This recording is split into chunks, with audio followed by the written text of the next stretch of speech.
नमो बुद्धाय। सभी श्रोता बंधुओं को हमारा प्यार भरा नमस्कार। आप सब पर भगवान महात्मा बुद्ध जी की कृपा निरंतर बनी रहे। आप और आपके परिवार के सभी सम्मानित सदस्य निरोगी व स्वस्थ रहें, यही शुभकामना और इसी शुद्ध भावना के साथ कि अगर फिर भी किसी को किसी प्रकार की अपनी मनमति और लापरवाही के चलते कोई परेशानी हो तो इस आयुर्वेदिक ज्ञान के जरिए हम आप सभी की कुछ मदद कर पाएं। एक बार पुनः रोज की तरह आपके समक्ष उपस्थित हूँ। दोस्तों, पहले सुनते हैं भगवान महात्मा बुद्ध जी के पावन अनमोल विचार और उसके बाद आयुर्वेद के कुछ उपाय जिससे हम अपने शरीर को बिना पैसों के स्वस्थ व निरोग रख पाएं। पहले भगवान महात्मा बुद्ध जी के पावन पवित्र विचार और आज का विषय है पहले खुद को बदलें। और इसके बाद आज हमारे देश की सबसे बड़ी समस्या है, सबसे ज़्यादा जिसकी बीमारी का प्रकोप बढ़ा है वह है शुगर। और विडंबना यह है कि अब तो यह उम्र की सीमा को भी तोड़ चुका है। अब यह किसी भी उम्र में किसी को भी हो जा रहा है। आज का विषय ही है कि आखिर शुगर किस वजह से होता है और इसका आयुर्वेद में घरेलू उपचार क्या है। तो आज हम आपको एक ऐसे पौधे के बारे में बताएंगे जिसके पत्ते से लेकर के जड़ तक हर एक किसी न किसी रोग में काम आता है। और इसी के 4 पत्तियां 3-4 दिन सुबह शाम खा लेने से कैसा भी शुगर हो, चाहे कितना भी बढ़ा हो, कंट्रोल हो जाता है। 1 हफ्ते के सेवन के बाद शुगर जांच करवा लीजिए, आपको खुद ब खुद पता चल जाएगा। बिना पैसे का घरेलू उपाय है यह। आज का वीडियो बहुत ही महत्वपूर्ण है क्योंकि पत्ते का नाम जान लेने से सब कुछ नहीं हो जाएगा, पूरा नियम और तरीका समझना पड़ता है। इसलिए वीडियो पूरी ईमानदारी से पूरा देखें, इससे आपका ही फायदा होगा। जब बात समझ में आ जाती है तो काम सही से होता है। और चूंकि यह वीडियो शुगर के ऊपर है तो शायद ही हिंदुस्तान का कोई घर हो जिसमें किसी एक को शुगर ना हो। तो जनहित में इसे ज़्यादा से ज़्यादा शेयर करें जिससे यह वीडियो जन जन तक पहुँचे और हमारा पूरा देश खुशहाल हो सके, स्वस्थ हो सके, निरोगी हो सके। सबसे पहले मन को शांत करने वाले भगवान महात्मा बुद्ध जी के पावन पवित्र विचार। भगवान महात्मा बुद्ध जी ने अपने जीवन काल में मानवीय दुख की उत्पत्ति और उसे दूर करने के लिए नई ब्राह्मणवाद दार्शनिक विचारधारा का विकास किया। उन्होंने मानवीय दुखों के पीछे उसके कारणों की गहराइयों तक जानने का प्रयास किया और इस प्रक्रिया में उन्हें अपने आप को बदलने का महत्वपूर्ण संदेश प्राप्त हुआ। भगवान गौतम बुद्ध जी, जिन्हें आदि शंकराचार्य के वैदिक धर्म के पथ की आदर्श अनुसरण करने की प्रेरणा मिली, नई धार्मिक और दार्शनिक विचारधारा की उत्पत्ति करने में सक्षम रहे। उनका जीवन 6वीं शताब्दी ईसा पूर्व में नेपाल के लुम्बिनी नामक स्थान पर हुआ था। भगवान महात्मा बुद्ध जी शाक्य वंश के राजकुमार थे और उनका बचपन का नाम सिद्धार्थ था। भगवान महात्मा बुद्ध जी का जीवन अपार प्रभाव छोड़ने वाला था और उनके उपदेशों और सिद्धांतों का व्यापक प्रभाव आज भी उतना ही प्रभावशाली है जितना तब था, ऐसा महसूस किया जाता है। भगवान महात्मा बुद्ध जी के द्वारा दीक्षित किए गए दार्शनिक सिद्धांतों में मूल रूप से निम्नलिखित तत्व शामिल हैं। भगवान महात्मा बुद्ध जी ने साधारण मानवीय जीवन में दुख का मूल्यांकन किया। उन्होंने कहा कि जब बुढ़ापा, रोग और मृत्यु जैसी कारणों से हम कभी दुखी होते हैं, उन्होंने दुख को मिटाने के लिए एक उपाय ढूंढने की सलाह दी थी, संसार की अनित्यता। भगवान ने संसार में सब कुछ अनित्यता को स्वीकार किया। उन्होंने कहा कि सब चीज़ें निश्चित रूप से परिवर्तित होती हैं और निश्चित रूप से नष्ट होती हैं, इसीलिए मानवीय सुख का संपूर्ण आधार संसार में नहीं है। दूसरा है कार्मिक नियम। भगवान महात्मा बुद्ध जी ने कार्मिक नियम का सिद्धांत प्रस्तावित किया जो कहता है कि हमारे कर्मों का प्रभाव हमारे भविष्य को निर्धारित करता है। उन्होंने बताया कि दुख के निवारण के लिए हमें अहिंसा, सत्य, असंयम, अपरिग्रह और सहनशीलता जैसे गुणों को विकसित करने चाहिए। मध्यम मार्ग। भगवान महात्मा बुद्ध जी ने एक माध्यम मार्ग की प्रस्तावना की जिसे आर्य अष्टांगिक मार्ग के रूप में जाना जाता है। इस मार्ग के अनुसार सुख और दुख के बीच एक संतुलन बनना चाहिए। भगवान महात्मा बुद्ध जी ने कहा कि जर्जरा दुख और मृत्यु के कारणों का अभाव केवल माध्यम मार्ग का अनुसरण करने से हो सकता है। बुद्धत्व की प्राप्ति। भगवान महात्मा बुद्ध जी ने बुद्धत्व की प्राप्ति के लिए मन, वचन और कर्म के संयम को महत्व दिया है। उन्होंने संसार में संघर्ष करने की सलाह दी और निर्माण की प्राप्ति के लिए एक सत्याग्रह और अत्याधुनिक जीवन जीने का प्रमाण दिया। पहले खुद को बदलो। भगवान महात्मा बुद्ध जी द्वारा दिए गए पहले खुद को बदलो के विचार ने मानवीय जीवन में सुधार और प्रगति के लिए एक महत्वपूर्ण संदेश प्रदान किया है। इस विचार के अनुसार जब हम खुद को बदलते हैं तो हमारे चारों ओर का विश्व भी बदलता है। इसका मतलब यह है कि हमें पहले अपने आप को परिवर्तन करने की आवश्यकता होती है, तभी हम समाज में एक सकारात्मक परिवर्तन ला सकते हैं। भगवान महात्मा बुद्ध जी के द्वारा सुझाए गए तत्वों में से एक तत्व खुद को जानने और समझने का है। भगवान महात्मा बुद्ध जी के उठाए गए सवालों के माध्यम से मानवीय जीवन के सत्य को जानने की प्रेरणा दी। वह कहते हैं कि अपने दिल की बात सुनें, अपने आप को वास्तविकता के साथ देखें और अपने जीवन के प्रत्येक पहलू को समझें। खुद को जानने से हमें अपनी कमजोरियों, भावनाओं और अनुभवों की गहराई को समझने का अवसर मिलता है। इसके अलावा यह हमें खुद के साथ संवेदनशीलता और संयम का विकास करने की सलाह देता है। खुद को बदलने के प्रयास में हमें अपने मन की शांति और आंतरिक सुख की खोज करने के लिए भी प्रेरित किया जाता है। इसके लिए भगवान महात्मा बुद्ध जी ने विभिन्न ध्यान और मेधावी अभ्यास की सलाह दी है, जैसे विपश्यना और मैत्री भावना। इन अभ्यासों के माध्यम से हम मन को स्थिर करने, चित्त को शांत करने और अपने आंतरिक स्वरों की आंतरिक गहराई को पहचानने में सक्षम होते हैं। भगवान महात्मा बुद्ध जी द्वारा समझाए गए महत्वपूर्ण तत्व है स्वयं प्रेरणा और स्वाधीनता का महत्व।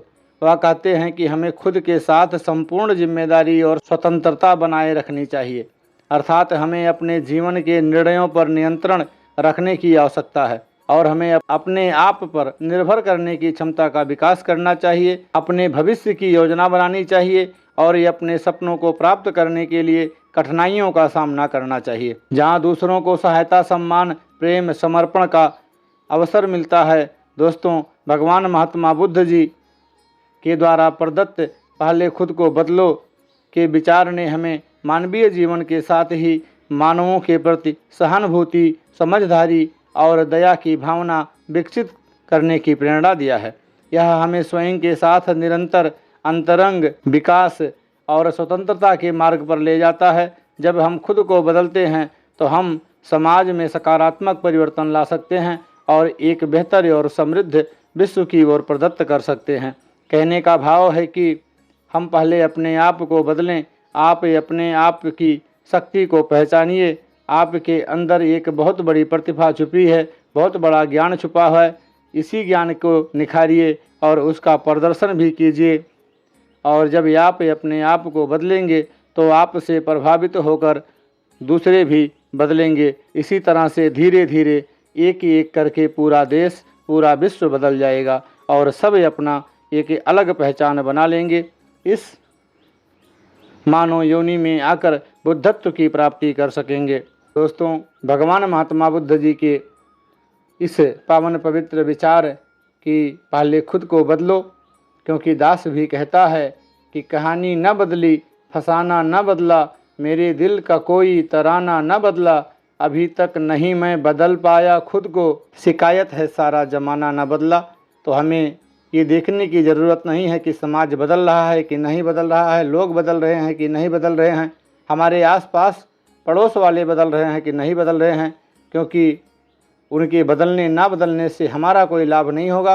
हम अपने आप को बदलें, हम स्वस्थ रहेंगे, हम निरोगी रहेंगे, हमारा परिवार स्वस्थ और निरोगी रहेगा तो हम खुशहाल रहेंगे। इसलिए हम भी आपसे हर वीडियो में यही हाथ जोड़कर प्रार्थना करते हैं, अरदास करते हैं कि अपने आप को बदलिए। पुनः एक बार आयुर्वेद पर विश्वास कीजिए और अपने आसपास की मौजूद वनस्पतियों के उपयोग से अपना तथा अपने परिवार वालों को स्वस्थ व निरोगी रखिए। अब जानते हैं शुगर होता क्यों है।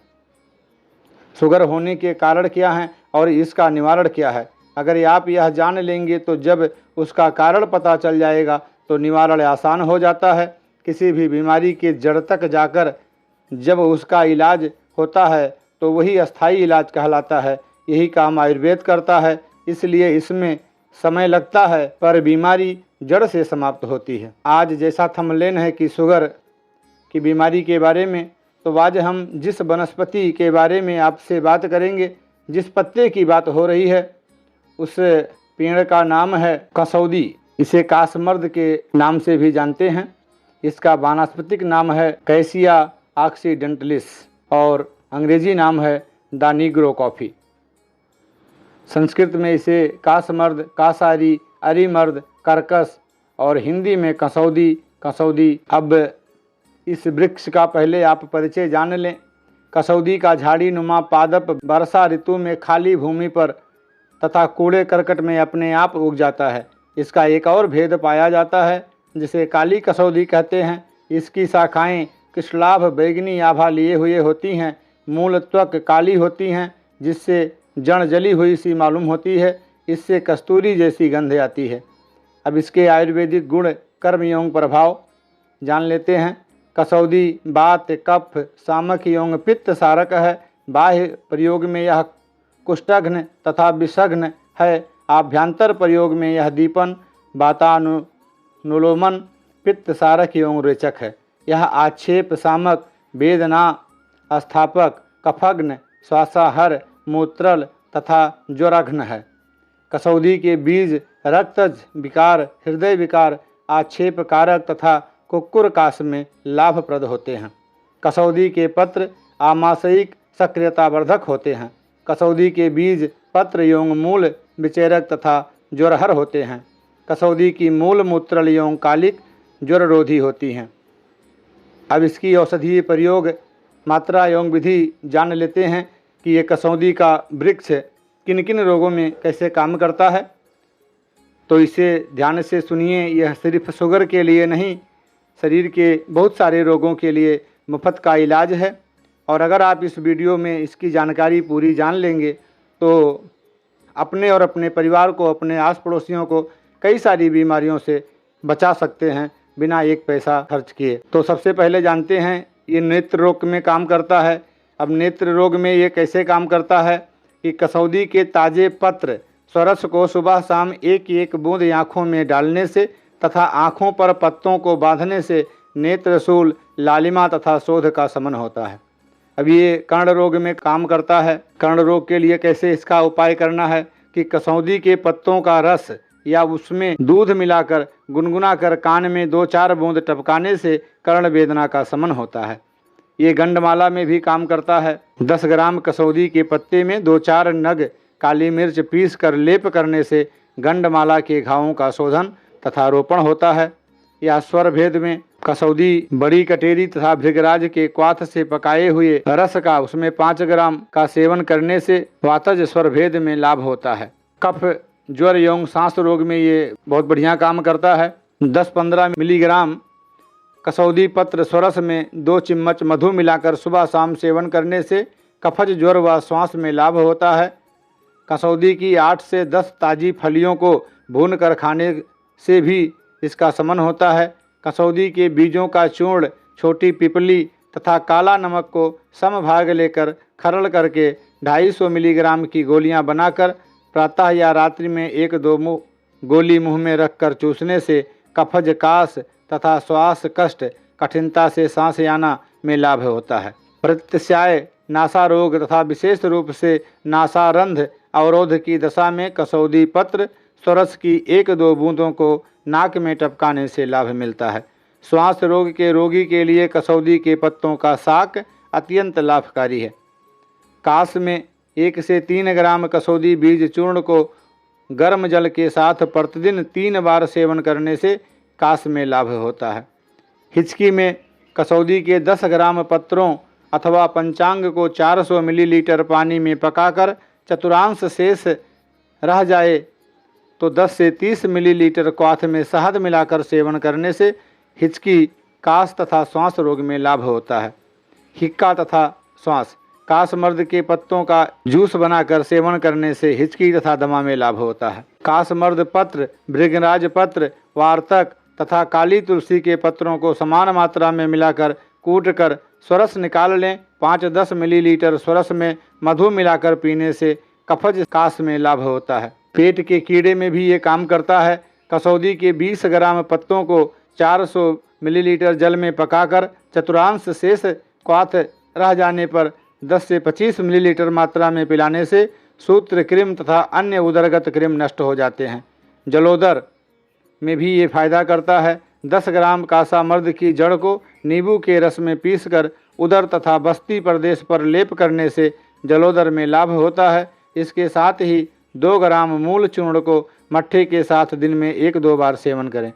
उदर रोग में 5 ग्राम कासामर्द मर्दादि घृत का सेवन करने से शोध, ज्वर, प्लीहा, वृद्धि तथा कास का शमन होता है। परवाहिका में भी ये काम करता है। कासमर्द पंचांग का क्वाथ बनाकर 20 से 25 मिलीग्राम में पिलाने से परवाहिका तथा आमाशय विकारों का शमन होता है। रक्तार्स में 10 ग्राम कसौदी के बीज तथा काली मिर्च के 1-2 दानों को मिलाकर पानी में पीसकर प्रातः सायं जल के साथ पिलाने से रक्तार्स यानी कि खूनी बवासीर, जो इस समय देश में बहुत ज़्यादा लोगों को हुआ है, तो यह जानने में लाभ होता है। इसको सुख विरेचन के रूप में भी प्रयोग किया जा सकता है। इसको एक बार फिर से सुन लें कि 10 ग्राम कसौदी के बीज तथा काली मिर्च के 1-2 दानों को मिलाकर पानी में पीसकर सुबह शाम जल के साथ पिलाने से खूनी बवासीर में लाभ होता है। पीलिया रोग में भी ये बहुत फायदा करता है।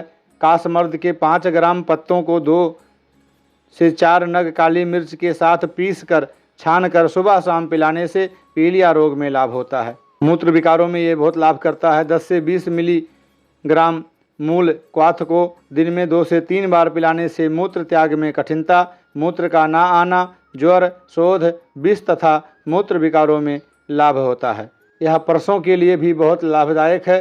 कासमर्द के पत्रों का स्वरस पिलाने से प्रसव सुखपूर्वक होता है। आजकल तो वैसे ज़्यादातर डिलीवरी डॉक्टर के देख रेख में ऑपरेशन से ही होता है, फिर भी जो अगर प्रसव के दौरान अगर इस के पत्तों के रस को पीता है तो उसका प्रसव जो है वो सुखपूर्वक होता है। वीर्य विकार में भी ये बहुत फायदेमंद है। कसौदी की मूल तत्व को पीस कर चूर्ण बना लें। 1-2 ग्राम चूर्ण में मधु मिलाकर सुबह शाम 1 गिलास दूध के साथ लेने से वीर्य का पतलापन दूर होकर वीर्य पुष्ट होता है तथा धातु क्षय ठीक हो जाता है। सुजाक में भी ये लाभ करता है। काली कसौदी की 10-20 ग्राम ताज़ी पत्तियों को 200 मिलीलीटर पानी में पकाकर क्वाथ बना लें। इस क्वाथ को घावों का प्रक्षालन करने पर सुजाक में लाभ होता है। ये फाइलेरिया में भी बहुत काम की चीज़ है। स्लीपद 10 ग्राम कसौदी मूल कल को संभाग गोधृत के साथ प्रातः सायं सेवन करने से स्लीपद हाथी पांव रोग में लाभ होता है। चर्म रोग में भी ये लाभ करता है। 20 से 30 मिलीग्राम कसौदी पंचांग क्वाथ को सुबह शाम पीने से रक्त का शोधन होता है एवं चर्म रोगों में लाभ होता है। कसौदी पंचांग क्वाथ को जल में मिलाकर स्नान करने से तथा विकारग्रस्त दैहिक स्थलों को धोने से खुजली, विसर्प, दाद, कंडू, संक्रमण इत्यादि रोग ठीक हो जाते हैं। कसौदी के बीजों को पीसकर अथवा तर्क के साथ मिलाकर लगाने से दर्द तथा कंडू आदि त्वचा विकारों का शमन होता है। कसौदी की जड़ को सिरके या नींबू के स्वरस में पीसकर दाद पर लेप करने से लाभ होता है। सफ़ेद कुष्ठ रोग में ही ये बहुत लाभ देता है। कसौदी और मूली के बीजों को समभाग लेकर दुगनी मात्रा में गंधक के साथ पीसकर लेप करने से श्वेत कुष्ठ, सफ़ेद दाग का शमन होता है। कसौदी के ताजे पत्तों को पीसकर लेप करने से क्षत तथा दाह युक्त त्वचा विकारों का शमन होता है। नारू रोग में भी ये फायदेमंद है। कसौदी के पत्र कल्क में प्याज और नमक मिलाकर पीसकर पीड़ित स्थान पर बांधने से नारू बाहर निकल आता है। अपस्मार में भी ये फायदेमंद है। 10 से 20 मिलीग्राम कसौदी पंचांग क्वाथ को दिन में 3-4 बार पिलाने से मिर्गी, अपतंत्रक एवं आक्षेपक रोगों में लाभ देता है। मानसिक विकार में भी ये बहुत फायदेमंद है। कसौदी के फूलों को मसल कर रोगी को सुंघाने से या कसौदी के शुष्क फूलों का काढ़ा बनाकर 20 मिलीग्राम मात्रा में दिन में 3 बार पिलाने से लाभ होता है। बुखार के लिए भी ये रामबाण औषधि है। 10-20 मिलीग्राम कसौदी मूल क्वाथ को सुबह शाम पिलाने से मलेरिया तथा अन्य दीर्घकालिक ज्वरों का शमन होता है। यह विशेष रूप से विषम ज्वर प्रतिरोधक है। दुर्बलता भी इससे दूर होती है। 20 मिलीग्राम कासामर्द मूल क्वाथ को सुबह शाम पिलाने से शारीरिक दुर्बलता व कमजोरी दूर होती है। शोध: कासमर्द पत्र एवं मूल कल्क का लेप करके गुनगुने जल से स्नान करने पर सर्व शरीरगत शोध में लाभ होता है। कुक्कुर कास: कासमर्द पत्र स्वरस में मधु मिलाकर बच्चों को खिलाने से कुक्कुर कास में लाभ होता है। कीटदंश: मकड़ी, बर्रे, ततैया आदि विषैले कीटों के काटने पर कसौदी के पत्तों का रस स्वरस तथा कल्क को दंश स्थान पर लगाने से दर्द का नाश होता है। बिच्छू के दंश कहीं अगर काट लिया है तो कासमर्द की मूल को पीसकर वृश्चिक दंश स्थान पर लगाने से दंशजन्य वेदना आदि प्रभावों का शमन होता है। इसके पत्र, बीज, त्वक, मूल तथा पंचांग सभी काम में लाए जा सकते हैं। इसका स्वरस 6 से 12 मिलीग्राम की मात्रा लेनी चाहिए। चूर्ण 3 से 6 ग्राम, मूल क्वाथ 20 से 40 मिलीग्राम। ये सारे फायदे हैं इस कसौदी के वृक्ष के। और इसी वृक्ष की पत्तियां 3 से 4 पत्ती आपको शुगर को ठीक करने के लिए आपको इसकी 4 पत्ती लेना है। 4 पत्ती सुबह, 4 पत्ती शाम। इसे चबाकर गुनगुने पानी के साथ पीना है। इसे सुबह खाना खाने से पहले ही लेना है और 3-4 दिन इसको इस्तेमाल करने के बाद ये आप शुगर अपना चेक करा लीजिए, कितना बढ़ रहा है, कितना घट रहा है। उसी के हिसाब से इसका आगे सेवन करना है। 3-4 दिन में ही ये आपको बढ़ा हुआ जो आपका शुगर लेवल है वो आपका कम कर देता है। जब शुगर 200 से ऊपर हो तो यह पत्ती आप फिर 3-4 दिन बाद खा लीजिएगा और दूसरा कोई पत्ती आपको नहीं खाना है और ज़्यादा दिन तक भी नहीं खाना है। सिर्फ 3-4 दिन इस्तेमाल करिए सुबह शाम और उसके बाद चेक करा लीजिए। फिर आप जैसे आपका बढ़ रहा है, घट रहा है, क्योंकि कोई भी औषधि हर एक आदमी पर समान मात्रा में सूट नहीं करती है। तो इसे, क्योंकि जिसको शुगर हुआ है आजकल तो लगभग इलेक्ट्रिक मशीन चेक करने वाला अमूमन सभी लोग अपने अपने पास रखते हैं, तो फिर भी 40-50 रुपया लगता है। आप 3 दिन 4 दिन इसको सुबह शाम खाइए और उसके बाद अपना शुगर चेक करा लीजिए। आपको मालूम पड़ जाएगा कि ये घट रहा है कि बढ़ रहा है। और फिर उसके बाद से आप इसका, अगर आपको घट गया है, ज़्यादा घट गया है, तो आप रात में भोजन करने के बाद जब सोते हैं तो थोड़ा सा गुड़ खा लीजिएगा तो शुगर नॉर्मल हो जाएगा। जब शुगर किसी का 200 से ऊपर 300, 400, 500, 700 तक पहुंचता है तभी आपको उसके लिए कुछ इलाज करना चाहिए और उसके लिए आपका एक रामबाण इलाज है और इसी का सेवन करने से आपके शुगर दूर हो जाएंगे। इसी के साथ एक और काम ये आपको करना है, रात में दूध के साथ अश्वगंधा पाउडर लेना है और त्रिफला चूर्ण। तो अश्वगंधा की जड़ आप दुकान से ले आइए, उसे अपने घर में साफ करके पीस करके पाउडर बना लीजिए। और त्रिफला चूर्ण जो है उसे भी आप अपने घर पर ही बनाएंगे तो सबसे बढ़िया रहेगा। त्रिफला चूर्ण बनाने का तरीका है कि आंवला, हरण और बहेड़ा को बराबर बराबर मात्रा में मिलाकर पीस लेने से वो त्रिफला चूर्ण बन जाता है। तो 100 ग्राम आंवला, 100 ग्राम हरण, 100 ग्राम बहेड़ा आप दुकान से ले आइए। तीनों को साफ करके सुखा करके पीस लीजिए और उसी का चूर्ण बना करके, और अश्वगंधा भी 100 ग्राम, तो ये दोनों उसी में मिला लीजिए। और वही शाम को आपको 1 गिलास दूध के साथ 1 चम्मच इसको लेना है। 1 चम्मच अश्वगंधा और 1 चम्मच त्रिफला चूर्ण। इससे आपका शुगर नॉर्मल हो जाएगा। यह पाउडर आपको 2 से 3 महीना तक लेना है। 2 महीने के बाद ये आप अश्वगंधा का पाउडर बंद कर सकते हैं, लेकिन त्रिफला चूर्ण जो है यह आप आजीवन खा सकते हैं, नियमित खाते रहिए। त्रिफला में वह शक्ति है, इससे आपको गैस, एसिडिटी नहीं बनेगी, तो आपका शुगर नहीं बढ़ेगा। इन्हीं 2 इलाज से आप अपने शुगर को ठीक कर सकते हैं और इससे ज़्यादा, इसमें ज़्यादा पैसा भी नहीं लगने वाला है। तो अब जान लेते हैं कि शुगर होता क्यों है। दोस्तों, शुगर होने के आज के समय में बहुत सारे कारण हैं, लेकिन आयुर्वेद में जो सबसे बड़ा कारण माना गया है वह है आपके रक्त में एसिडिटी का बढ़ना, अम्लता का बढ़ना। और रक्त में एसिडिटी कब बढ़ती है? जब आपका वात रोग गड़बड़ होता है। वात रोग क्यों गड़बड़ होता है उसके भी बहुत सारे कारण हैं। वीडियो पड़ा है, आप देख सकते हैं। सीधा सा जान लीजिए कि अगर आपका खान पान गड़बड़ है या खाने पीने में कुछ ऐसी चीज़ का इस्तेमाल कर रहे हैं जिससे आपको गैस कब्ज एसिडिटी होती है, तो वही जब गैस कब्ज एसिडिटी बनते बनते पेट की एसिडिटी आपके रक्त में चली जाती है, तो वही रक्त की एसिडिटी जब ज़्यादा बढ़ जाती है तो आपको blood pressure, sugar, heart attack, गठिया बात, बतास, जोड़ों के दर्द, कमर के दर्द, ये सारे बात रोग के कारण हैं। तो शुगर का होना मतलब बात दोष का बिगड़ना, बात दोष का बिगड़ना मतलब खान पान की गड़बड़ी। अपनी लाइफ स्टाइल, जीवन शैली, आज 15 से 20 साल वालों को भी शुगर हो रहा है। इसका कारण है कि लोग बाहर की चीज़ें ज़्यादा ले रहे हैं, चीनी का सर्वाधिक प्रयोग हो रहा है, जो कि अपने आप में स्लो पॉइजन है, धीमा जहर है। अगर ये आप अपने खाने से, अपने किचन से चीनी ही निकाल दीजिए, शुगर होने की संभावना 30 से 40% कम हो जाएगा। दूसरा है प्रकृति के साथ खिलवाड़।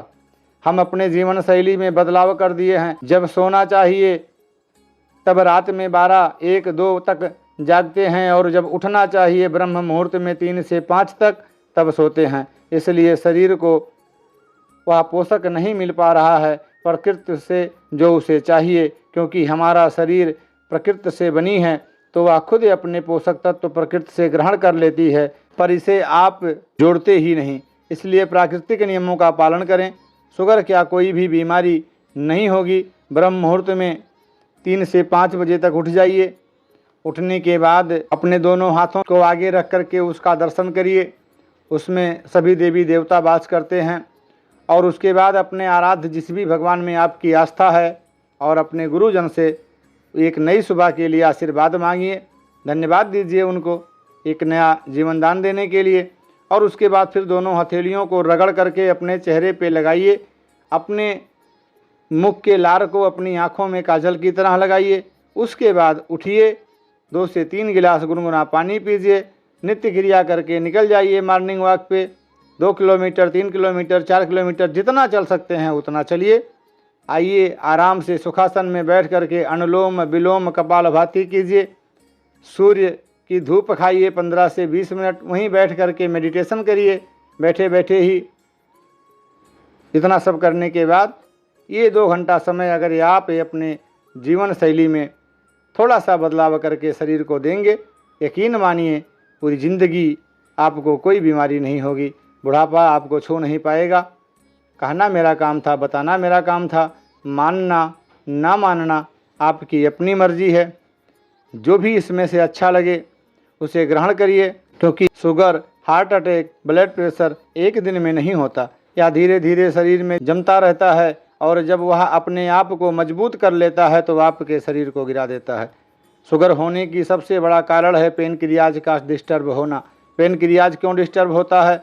जब आपके पेट में गैस एसिडिटी होती रहती है तो पेनक्रियाज खराब होता है।